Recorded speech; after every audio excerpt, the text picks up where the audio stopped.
Hello दोस्तों, quick S में आपका स्वागत है। हम लोग करंट अफेयर की सीरीज लगातार अपने चैनल द्वारा आप लोग तक पहुंचाने का काम कर रहे हैं, क्योंकि 12 फरवरी को पेपर है बीपीएससी का। तो इसलिए उसको ध्यान में रखते हो, क्योंकि टाइम बहुत कम बचा है और बहुत सारे करंट अफेयर की चीज़ों को भी कवर करना है। तो इसलिए आप लोगों को मैं चाहता हूँ कि आप लोग क्वेश्चन करंट अफेयर की बिल्कुल गलत ना करें, और सब्जेक्ट की क्वेश्चन भी हम आपको जो है बहुत जल्दी प्रोवाइड कराने वाले हैं। अगर किसी बच्चे को टेलीग्राम पे टेस्ट देना है तो इसी वीडियो के कमेंट में मैं टेलीग्राम का लिंक शेयर कर दूंगा। आप जिस बच्चों को टेस्ट देना हो तो आप लोग को टेस्ट दे सकते हैं टेलीग्राम पे, बिल्कुल निःशुल्क है, कोई चार्ज नहीं है उसका। और टेस्ट जो होगा वो मॉर्निंग में 8 बजे और रात में 9 बजे टेस्ट होता है। आप उसको टेस्ट अगर आप देने के इच्छुक हैं तो आप दे सकते हैं, ज्वाइन कर सकते हैं टेलीग्राम चैनल को। हम लोग आगे बढ़ते हैं और आज करंट अफेयर की पहली न्यूज की ओर आगे बढ़ते हैं। पहली न्यूज है, आपके स्क्रीन पर दिख रही होगी। पहली न्यूज है, निम्नलिखित में से किस राज्य में हाल ही में महात्मा गांधी ग्रामीण औद्योगिक पार्क शुरू किया गया है? वो कौन सा ऐसा राज्य है जहां पर महात्मा गांधी के नाम पर ग्रामीण औद्योगिक पार्क की शुरुआत की गई है? और आपको पता होगा कि महात्मा गांधी रूरल इंडस्ट्री जो है के समर्थक थे, तो उन्हीं को ध्यान में रख करके इसकी शुरुआत किस राज्य ने किया है? तो इसकी शुरुआत किया है छत्तीसगढ़ राज्य ने। और इसका एक्सप्लेनेशन ये है, व्याख्या ये की गई है हिंदी और इंग्लिश दोनों में, तो आप इसको अच्छे से पढ़ के समझ सकते हैं। तो छत्तीसगढ़ के मुख्यमंत्री ने 2 अक्टूबर को महात्मा गांधी जयंती के दिन जो इस योजना की शुरुआत किया है, और 8,000 गांवों में ये योजना शुरू की गई है। ठीक है। दूसरा क्वेश्चन है, निम्नलिखित में से अगर कहा जाए किस राज्य के शासित प्रदेश ने बच्चों के खिलाफ साइबर अपराधों को रोकने के लिए कुछ ऐप मोबाइल एप्लीकेशन लॉन्च किया है? तो ऐसा कौन सा राज्य है जो बच्चों को साइबर अपराध से रोकने के लिए कुछ ऐप लॉन्च किया है? ऐसा कौन सा राज्य है? तमिलनाडु, केरल, तेलंगाना या कर्नाटक? तो जो इसका आंसर होगा वो हो जाएगा आपका केरला। केरला ने इसकी शुरुआत की है, और यह है इसका एक्सप्लेनेशन है, जो हिंदी इंग्लिश दोनों में आप समझ सकते हैं। तो केरल में बच्चों के खिलाफ अब साइबर अपराधों को रोकने के लिए कुछ ऐप मोबाइल एप्लीकेशन लॉन्च किया गया है। इसकी शुरुआत की गई है वहाँ, कि जो बच्चे हैं उनको साइबर अपराध से कैसे रोका जाए और उसके लिए क्या काम किया जाए। तो महिला और बाल विकास मंत्रालय जो वहाँ का विभाग है, वो राज्य का, वही इसके लिए काम कर रहा है, वही उसी ने इसकी शुरुआत की है, इसको लॉन्च किया है। उसका नाम है कुछ ऐप। ठीक है, आप लोग इसको ध्यान से नोट कर लीजिएगा। और ये किसके लिए, ये भी पूछा जा सकता है किसके लिए? तो बच्चों के खिलाफ साइबर अपराध को रोकने के लिए किया गया है। नेक्स्ट क्वेश्चन है, बहुत इंपॉर्टेंट क्वेश्चन है ये। हाल ही में केंद्रीय गृह मंत्री ने निम्नलिखित में से किस राज्य के पहाड़ी समुदाय को अनुसूचित दर्जा प्रदान किया है? मतलब ऐसा कौन सा पहाड़ी राज्य है जिसको, और पहाड़ी राज्य है और पहाड़ी समुदाय है जिसको अनुसूचित दर्जा दिया गया है? हिमाचल प्रदेश, उत्तराखंड, जम्मू कश्मीर या फिर अरुणाचल प्रदेश? तो इसका आंसर है जम्मू कश्मीर। जम्मू कश्मीर में शुरू किया गया है, और जम्मू कश्मीर में सरकार काफी ध्यान दे रही है वहां पर। और उसकी व्याख्या ये है, साफ साफ यहाँ लिखा हुआ है कि केंद्रीय गृह मंत्री जो हमारे होम मिनिस्टर हैं अमित शाह ने जो है 5 अक्टूबर 2022 को जम्मू कश्मीर के पहाड़ी समुदाय को अनुसूचित दर्जा प्रदान कर दिया।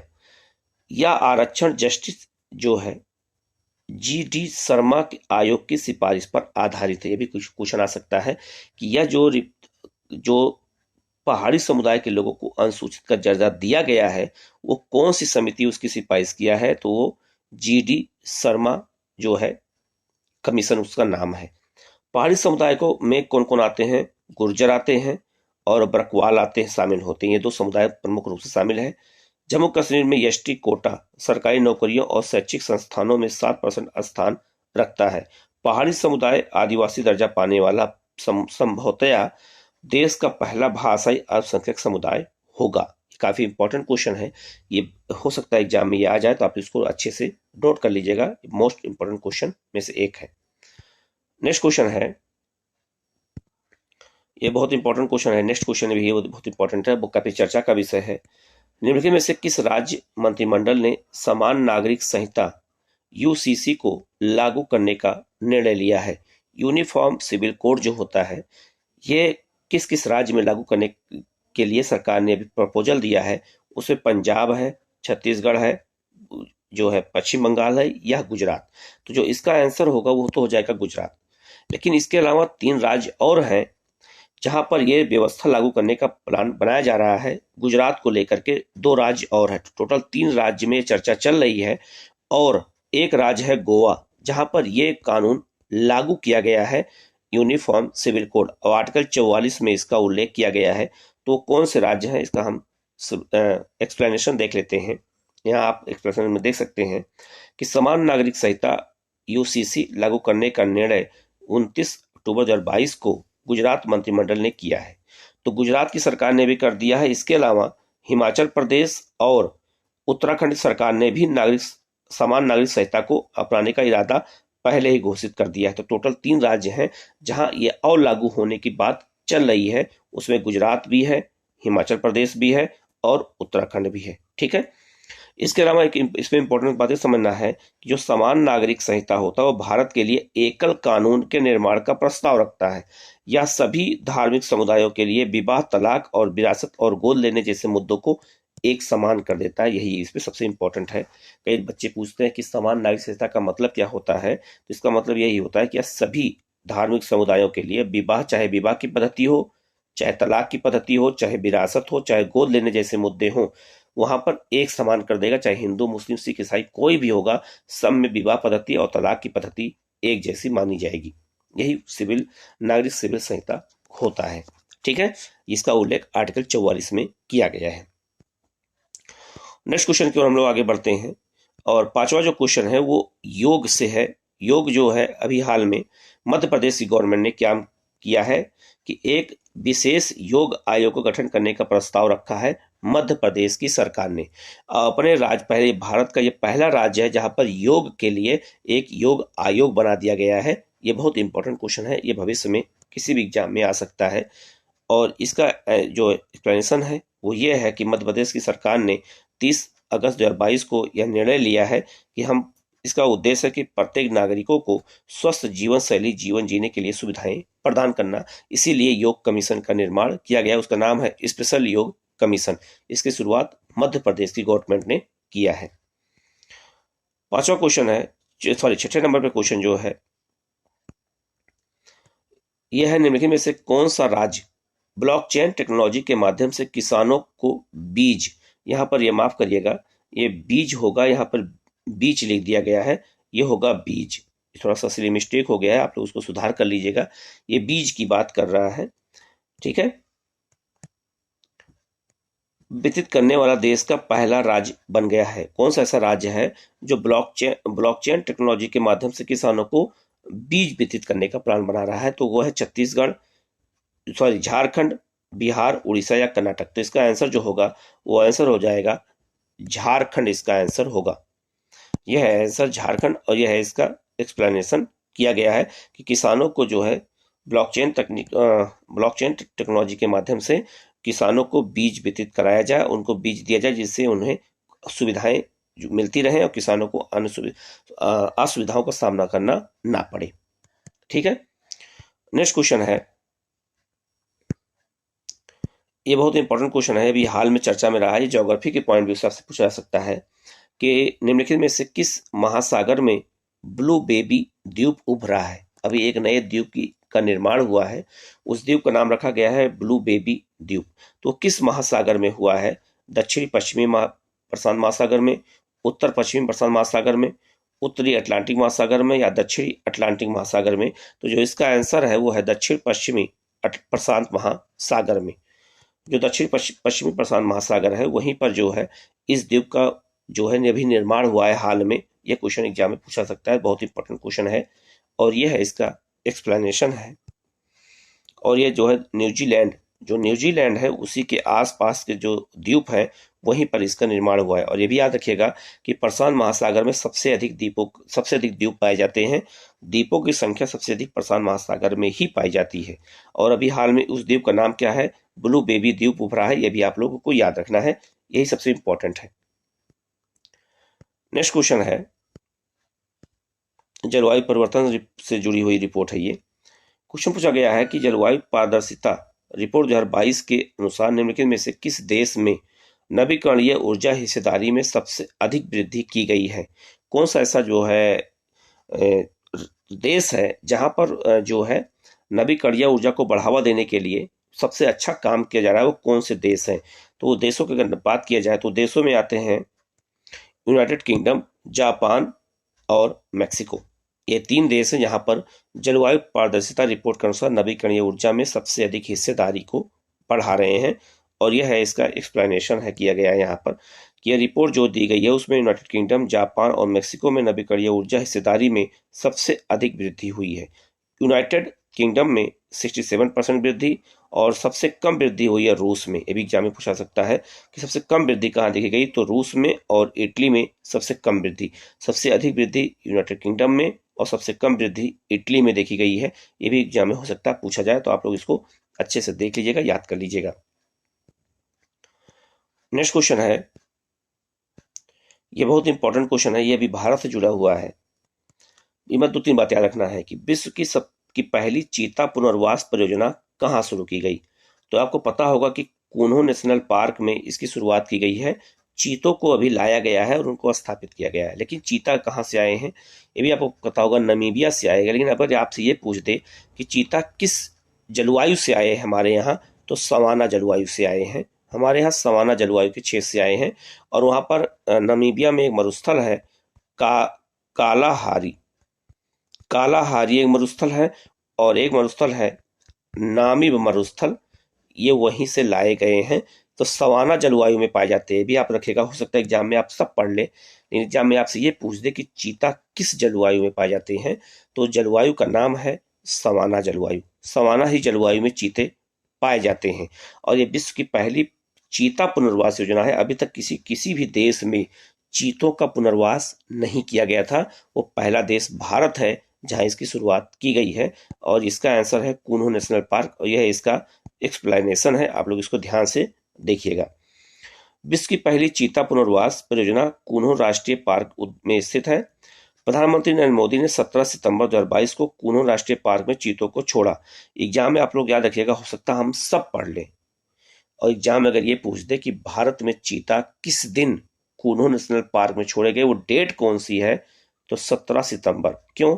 17 सितंबर को हमारे प्रधानमंत्री मोदी का बर्थडे आता है, उनका जन्मदिन इसी दिन है 17 सितंबर को, इसीलिए उन्होंने उसी की याद में चीतों को छोड़ा है। तो हो सकता है ये डेट पूछ दे, तो आप उनको याद कर लीजिएगा। विश्व की पहली चीता पुनर्वास परियोजना का शुभारंभ किया। इन चीतों को नमीबिया से भारत प्रोजेक्ट चीता के तहत लाया गया है, जो विश्व की पहली अंतर महाद्वीपीय बड़ी मांसाहारी हस्तांतरण परियोजना है।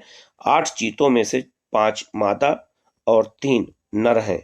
कूनो राष्ट्रीय पार्क मध्य प्रदेश में वन्यजीव अभ्यारण्य में स्थित है, और बाद में इसे 2018 में राष्ट्रीय उद्यान का दर्जा दिया गया था। तो ये क्वेश्चन आपसे पूछा सकता है कि ये प्रोजेक्ट की जो है शुरू कब किया गया था, 17 सितंबर को। आप लोग इसको याद रखिएगा, बहुत इंपॉर्टेंट क्वेश्चन है ये।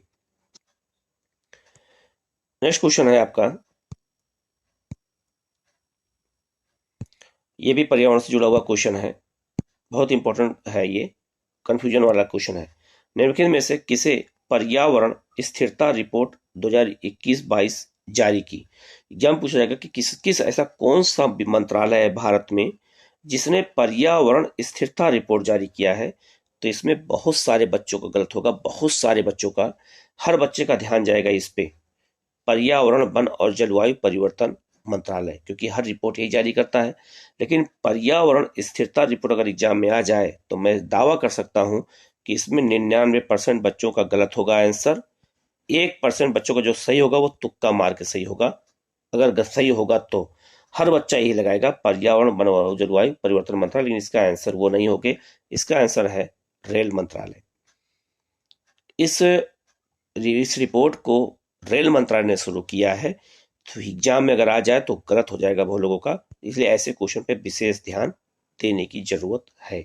ठीक है, तो याद रखिएगा, ये कौन रिपोर्ट जारी किया है? रेल मंत्रालय ने किया है, ना कि पर्यावरण वन और जलवायु परिवर्तन मंत्रालय। ऐसे क्वेश्चन एग्जाम में आते हैं तो गलत होने का चांस बहुत ज्यादा होता है। तो ये क्या किया है कि इस रिपोर्ट हरित और स्वच्छ ऊर्जा को बढ़ावा देने के लिए रेलवे द्वारा उठाए गए कदमों पर प्रकाश डालने वाला एक व्यापक दस्तावेज है। तो याद रखिएगा, इसकी शुरुआत रेल मंत्रालय ने किया है। बहुत इंपॉर्टेंट क्वेश्चन है ये। नेक्स्ट क्वेश्चन है, ये भी पर्यावरण से जुड़ा हुआ क्वेश्चन है। निम्नलिखित में से किस चिड़ियाघर को भारत में सर्वश्रेष्ठ माना गया है? तो इसका जो आंसर है वो है Padmaja Naidu Himalayan zoological park, Darjeeling, Paschim Bengal. तो याद रखिएगा, अगर एग्जाम में आपसे यही पूछ दे कि Padmaja Naidu Himalayan zoological park कहाँ है, तो दार्जिलिंग में है, पश्चिम बंगाल में है, और यह भारत का सबसे प्रमुख या सबसे बेस्ट चिड़ियाघर घोषित किया गया है। ठीक है, इसका व्याख्या जो है ये आपको दी गई है, आप इसको ध्यान से एक बार पढ़िएगा तो आपको बिल्कुल याद हो जाएगा। इसीलिए करंट अफेयर के साथ साथ कोशिश की जा रही है कि आप लोगों को ये भी जो है प्रोवाइड कराया जाए कि उसकी व्याख्या, उसका एक्सप्लेनेशन क्या होता है। नेक्स्ट क्वेश्चन है, ये भी पर्यावरण से जुड़ा हुआ क्वेश्चन है। शहरों में वायु गुणवत्ता और स्वास्थ्य नामक एक रिपोर्ट में निम्नलिखित में से किस शहर को शीर्ष 10 सबसे प्रदूषित शहरों की सूची में पहले स्थान पर रखा गया है? दिल्ली, पटना, मैसूर या चेन्नई? तो जो इसका आंसर होगा वो हो जाएगा आपका दिल्ली। दिल्ली भारत में सबसे वायु प्रदूषण में नंबर 1 पर है। आप इसको याद रखिएगा। ये रिपोर्ट कौन सी है, एग्जाम में ये भी पूछा सकता है कि ये रिपोर्ट है कौन सी, जिस रिपोर्ट के तहत ये काम किया गया है। तो उस रिपोर्ट का नाम है शहरों में वायु गुणवत्ता और स्वास्थ्य नामक एक रिपोर्ट है। ठीक है, तो दिल्ली ऐसा पहला शहर है जो जहां पर सबसे अधिक ये प्रदूषण है। दूसरा स्थान कोलकाता का स्थान आता है। तो पहला हो सकता है पहले ना पूछ के, अगर दूसरा पूछ देगा तो इसका आंसर हो जाएगा कोलकाता हो जाएगा। इसका आंसर आप लोग याद रखिएगा। ठीक है, नेक्स्ट है, ये भी बहुत इंपॉर्टेंट क्वेश्चन है। ऐसे क्वेश्चन आते हैं तो गलत होने का चांस बहुत ज्यादा रहता है। एशिया के सबसे बड़े संपीड़ित बायो गैस संयंत्र का उद्घाटन कहाँ किया गया है? पंजाब में, उत्तर प्रदेश में, मध्य प्रदेश में या बिहार में? तो जो इसका आंसर होगा वो हो जाएगा आपका जो है पंजाब। ये पंजाब में किया गया है, संपीड़ित बायोगैस का जो है उद्घाटन किया गया है पंजाब में। ठीक है, और यह है इसका एक्सप्लेनेशन जो है। ठीक है ना, आप यहाँ देख सकते हैं बड़े संपीड़ित गैस जो है कंप्रेस्ड बायोगैस का उद्घाटन किया गया यहाँ पर पंजाब में। ठीक है, नेक्स्ट क्वेश्चन है, भारत का पहला लिथियम आयन सेल कारखाना कहाँ स्थापित किया जा रहा है? ये बहुत ही इंपॉर्टेंट क्वेश्चन है। भारत का पहला लिथियम आयन सेल कारखाना कहाँ स्थापित किया जा रहा है? तिरुपति आंध्र प्रदेश में, पटना में, सलेम तमिलनाडु में या वाराणसी उत्तर प्रदेश में? तो इसका आंसर होगा तिरुपति आंध्र प्रदेश में इसका स्थापना की जा रही है। और यह इसका एक्सप्लेनेशन है कि वहीं पर पहली बार ये लिथियम आयन सेल कारखाना की स्थापना की जा रही है। 17 सितंबर 2022 को इसकी शुरुआत की गई है वहां पर चेन्नई, वहां पे क्या कहते हैं, अरे तिरुपति आंध्र प्रदेश में। ठीक है, तो इसका आंसर ये हो जाएगा ए। नेक्स्ट क्वेश्चन है,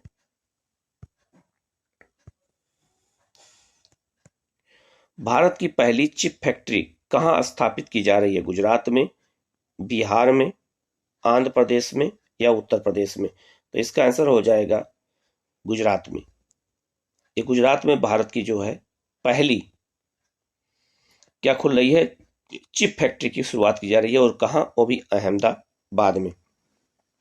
अहमदाबाद में 1000 एकड़ जमीन पर लगाया जाएगा, इसका उत्पादन किया जाएगा। और इसमें जो है इसमें 1.5 लाख करोड़ रुपए का निवेश करने का भी प्लान बनाया जा रहा था। यह भारत का पहला सेमीकंडक्टर उत्पादन संयंत्र होगा जहां पर इन सब चीजों का प्रोडक्शन किया जाएगा। ठीक है, वो भी कहां हो रहा है, अहमदाबाद में, ये भी याद रखिएगा।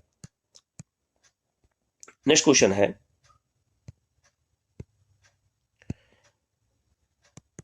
पहला वैश्विक डिजिटल स्वास्थ्य शिखर सम्मेलन कहां आयोजित किया गया? ये बहुत इंपॉर्टेंट है इसलिए क्योंकि पहला है और विश्व स्तर पर है। डिजिटल स्वास्थ्य शिखर सम्मेलन की शुरुआत कहाँ की गई है? तो इसका आंसर हो जाएगा नई दिल्ली में की गई है। नई दिल्ली में अभी हाल में किया गया, वो भी पहला है, इसलिए एग्जाम में ये पूछा जा सकता है। यह है इसका एक्सप्लेनेशन है जो है पहला वैश्विक डिजिटल स्वास्थ्य शिखर सम्मेलन 28-29 अक्टूबर 2022 को नई दिल्ली में किया गया है। ठीक है, इसमें वैश्विक निकायों के साथ साथ जो है काफ़ी हिस्सेदारी उनकी रही है। इसके अलावा इंटरनेशनल गवर्नेंस फोरम संयुक्त राष्ट्र द्वारा सह होस्ट किया गया। आंध्र प्रदेश को वैश्विक डिजिटल स्वास्थ्य शिखर सम्मेलन में उनको 2 पुरस्कार मिले हैं। ये भी पूछा जा सकता है एग्जाम में कि वैश्विक डिजिटल स्वास्थ्य शिखर सम्मेलन में 2 पुरस्कार किस राज्य को दिया गया है, तो आंध्र प्रदेश को दिया गया है। ये भी आप लोग याद रखिएगा। नेक्स्ट क्वेश्चन है, बहुत इंपॉर्टेंट क्वेश्चन ये भी है। भारत के पहले माइग्रेशन मॉनिटरिंग सिस्टम का उद्घाटन कहाँ किया गया है? जो माइग्रेशन हमारे यहाँ होता है, एक स्थान दूसरे स्थान लोग जाके आके बसते हैं, तो उसको मॉनिटरिंग करने का एक पहली बार सिस्टम स्थापित किया जा रहा है। और वह सिस्टम कहाँ स्थापित हो रहा है? तो वो हो रहा है आपका मुंबई में। ये मुंबई में स्थापित किया रहा है, क्योंकि अब पता होगा कि बहुत से लोग मुंबई में आते जाते रहते हैं, और वहाँ पर जो है इस चीज़ों का पता लगाने के लिए महिलाओं की सुरक्षा से सबसे जुड़ा हुआ, तो लिखा है भारत के पहले माइग्रेशन मॉनिटरिंग सिस्टम का उद्घाटन 21 अक्टूबर 2022 को मुंबई में किया गया। यह प्रवासी गर्भवती महिलाओं, स्तनपान करने वाली महिलाओं, माताओं और बच्चों के बारे में जानकारी प्रदान करता है। इस प्रणाली का उद्घाटन केंद्रीय महिला एवं बाल विकास मंत्री जो है मंगलम प्रभात लोढ़ा ने किया था। इसे केंद्रीय महिला और बाल विकास विभाग द्वारा विकसित किया गया है। तो ये मुंबई में शुरू किया गया पहला माइग्रेशन सिस्टम प्रणाली। आप लोग याद रखिएगा, बहुत इंपॉर्टेंट क्वेश्चन है ये। और नेक्स्ट क्वेश्चन है, काफी इंपॉर्टेंट क्वेश्चन है ये। निम्नलिखित में से किस मंत्रालय ने टेली मानस लॉन्च किया है? ऐसा कौन सा है जो टेली मानस लॉन्च किया है और किसके लिए है, इसको तो हम देखेंगे ही। तो इसकी शुरुआत जो किया है वो किया है आपका स्वास्थ्य और परिवार कल्याण मंत्रालय द्वारा किया गया है। और इसका एक्सप्लेनेशन ये है। केंद्रीय स्वास्थ्य और परिवार कल्याण मंत्रालय ने टेली मानस नामक जो है 24/7 टेली मानसिक स्वास्थ्य सेवा शुरू की है। मानसिक स्वास्थ्य को जो ठीक करने के लिए किया गया है। और स्वास्थ्य याद रखिएगा, टेली मानस जो शुरुआत किया गया है, ये मानसिक रूप से जो बीमार लोग होते हैं उन्हीं की देखभाल के लिए शुरू किया गया है। और स्वास्थ्य और परिवार कल्याण मंत्रालय ने इसकी शुरुआत की है। बहुत इंपॉर्टेंट है, आप इसको देख लीजिएगा। और नेक्स्ट क्वेश्चन है, बहुत इंपॉर्टेंट क्वेश्चन है ये। भारत की पहली स्वदेशी हाइड्रोजन ईंधन सेल बस में इलेक्ट्रोकेमिकल डिवाइस का उपयोग किया गया है जो परिवर्तित करता है। बहुत इंपॉर्टेंट क्वेश्चन ये है कि ऐसा भारत का पहला स्वदेशी हाइड्रोजन ईंधन सेल बस सेवा की शुरुआत की गई है। तो उसमें एक मशीन लगाई गई है और डिवाइस लगाई गई है, उसको कहते हैं इलेक्ट्रोकेमिकल। तो उसमें आपसे ये पूछा जाएगा कि इलेक्ट्रोकेमिकल डिवाइस क्या परिवर्तित करता है, तो इसका आंसर हो जाएगा हाइड्रोजन को विद्युत ऊर्जा में बदलता है। ठीक है, ये बहुत ही इंपॉर्टेंट क्वेश्चन है। ऐसे क्वेश्चन आते हैं तो गलत होने का चांस बहुत ज्यादा होता है। ठीक है, तो याद रखिएगा, जो इलेक्ट्रोकेमिकल डिवाइस होगा वो क्या परिवर्तित करेगा? हाइड्रोजन को विद्युत ऊर्जा में बदलेगा। यही काम करेगा, क्योंकि हाइड्रोजन ईंधन सेल बस की शुरुआत की गई है। तो ये एग्जाम में पूछा सकता है कि वो किस में परिवर्तित करेगा, तो याद रखिएगा उसी परिवर्तित करेगा, हाइड्रोजन को विद्युत ऊर्जा में। ठीक है, और नेक्स्ट सबसे आज का जो अंतिम क्वेश्चन है वो ये है कि केंद्र सरकार के किस कार्यक्रम के तहत QR कोड आधारित पंजीकरण शामिल है? अब QR कोड से, जैसे आप लोग मोबाइल में पैसा पे करते हो, उसी तरह से QR कोड के माध्यम से पंजीकरण कराया जाएगा। किस योजना के तहत? वो कौन सी योजना है? तो योजना का नाम है आयुष्मान भारत। तो आयुष्मान भारत को जो है अब QR कोड के माध्यम से आप जो है आप उसकी सेवा ले सकते हैं, उसमें अपना नाम दर्ज करा सकते हैं। जैसे आप लोग मोबाइल में फोन पे से पैसा पे करते हैं QR कोड के माध्यम से। तो ये हो गया आज की करंट अफेयर की 20 न्यूज। बहुत इंपॉर्टेंट न्यूज हमने दिया आप लोगों को। आप लोगों को वीडियो कैसा लगा आप जरूर बताइएगा, आप लोग कमेंट करिएगा और चैनल को सब्सक्राइब कर लीजिएगा और बेल आइकन को जरूर प्रेस करिएगा, जिससे आपके पास नोटिफिकेशन सबसे पहले पहुंचे और आप इसका लाभ उठा सकें। वीडियो कैसा लगा आप लोग जरूर बताइएगा। Okay, thank you.